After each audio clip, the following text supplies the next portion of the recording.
Hey, what's good, y'all? Peace and blessings. It's your boy DJ Fanatic Beats, content contributor for LiveOffBeats.com. Welcome to this video. I thought I'll show you a real quick way, more kind of an advanced way of using EQ with the Izotope EQ, which is pretty dope. There's just some things that you may have forgotten and may not really know about, and I thought I'll share it with you. If you want to follow me, you can follow me on DJ Fanatic Beats on Instagram. That's Fanatic, P-H-A-N-A-T-I-C, or Sounds for Producers on Instagram as well. So let's get into it. I chose an 808 for an example to show you what's going on with this equalizer. There's just some things that people don't really know or don't really utilize, and it's more kind of intermediate / advanced when you want to get into some advanced mixing. Is the mid-side control. There's stereo, which is what we usually use. I chose the 808 to show you exactly what's going on. I might want to turn off the mastering plugins. It depends if we get underruns or whatever. But let me show you with the 808 and just show you what I mean, because the stereo is what we always use or whatever. It's left and right, and it basically cuts whatever frequency, on both sides. But what I'm talking about is mid-side. So if you, let's turn that back. If you click on this little button here, notice it'll highlight mid-side processing mode. Click on that, and there's some other options here. Notice there's mid here and there's side here. Now what this does, if you visualize what this does, whatever, right now it's set to mid, so whatever EQ, whatever frequency I cut or boost or bend or whatever, adjust the middle of that frequency, the middle area. So it's a little, if you think, I don't know, three-dimensional or whatever, it's more than just left and right. So it's now in the middle, and I'm only isolating that sound. This is good for, let's say you have a sub bass and an 808, or you have a bass guitar and you got, kick drums or whatever in the same frequency. You can kind of pinpoint what you want in the middle of the mix and what sub frequencies you want on the left and right. So hopefully that makes sense to you. So let me just show a little bit what I'm talking about. So now we're controlling the middle of it, and let me just hit play.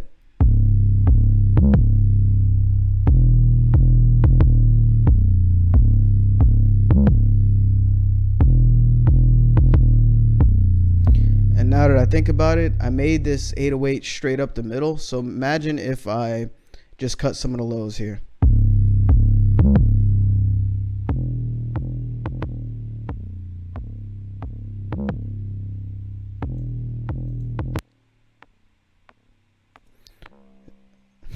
See, you barely hear anything, because I had the 808 narrowed down with widener to go straight up the middle and to keep it isolated in the middle frequency. So if I double click there, just undo all this, let's just change all that, my bad.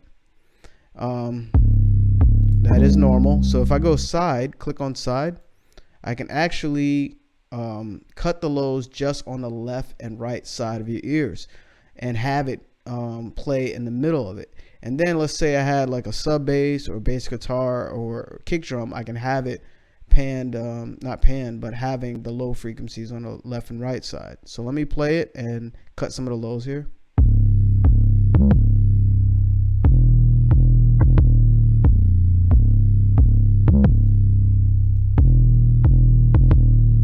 And notice it's pretty much playing as normal because everything is going straight up the middle.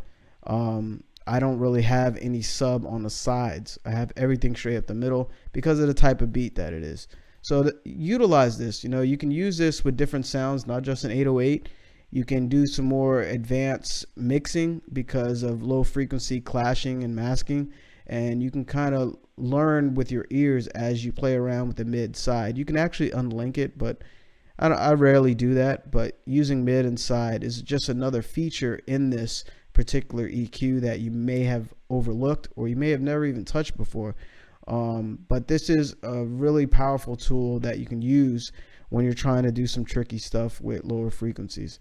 So there's something else I was going to show you in this particular plugin. Let's just undo all that. And let me show you what I had. There we go.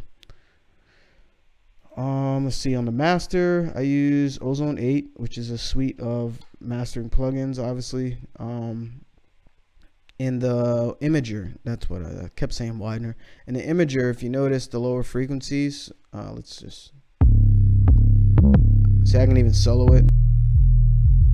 This is a vector scope, and notice there's a straight line going up and down, which means there's really nothing going left and right with that 808. So that's kind of why you didn't hear anything when I was working in the EQ specifically on that track. So just wanted to show you that. The other thing, that was bars, by the way. The other thing I wanted to show you, let me choose this pad that I have here. And I wanted to show you another feature in the Ozone 8 Equalizer. I think I cut some lows already. Oops. Sorry about that.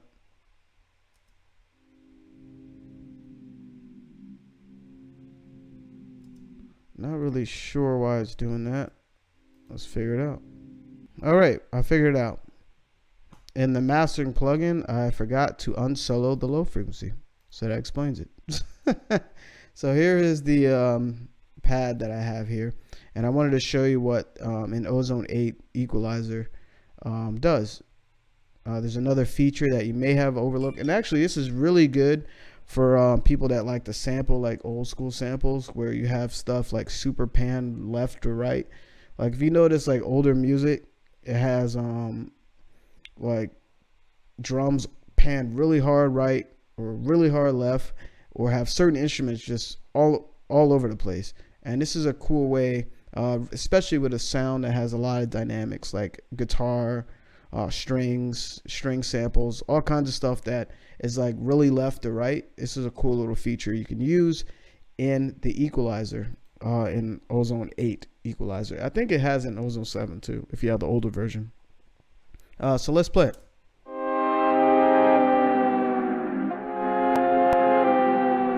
Okay, the feature I'm talking about, hopefully we won't get too many underruns like stutters and whatnot.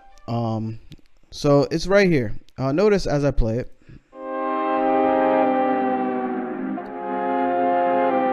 Notice like the left side is higher than the right side. It's going, it's not really balanced, right? So a lot of old school samples, I could have used one for example, but you know, I can use this pad here. What I can do to balance that and have it more straight up is unlink right here. If you notice, it says allows for independent adjustment of left and right input gain. So I can click it and I unlink the left and right input gain. So I'm gonna play the pad.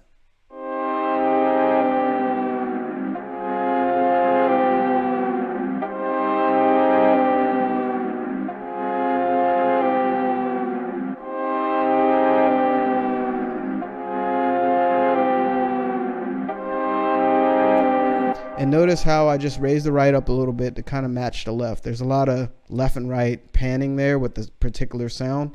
And you got to watch your clipping, so you don't want to clip at all. You just, you know, want to balance it. No clipping. Notice how I adjusted it without having the clipping. So yeah, that's a little cool trick that you can use when, especially when you're using old school samples, or I don't know, you're like doing just sounds with a lot of dynamics that go left and right really fast. You can balance it like that too. So just some cool features in the Ozone Equalizer that you may have overlooked or you may have never known about. So use it in your productions. Hopefully it helps you out, and always explore. And actually, before I go, I thought I would play the beat for you, just kind of get you in a vibe. And it's nothing like just hearing music, you know what I mean? So here it is, a quick intro.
again, it's DJ Fanatic Beats, content contributor for LiveOffBeats.com, because you really can. And if you like to follow me, you can follow me on Instagram at DJ Fanatic Beats. That's PHANATIC, or Sounds for Producers on Instagram as well. Catch you in the next video. Peace.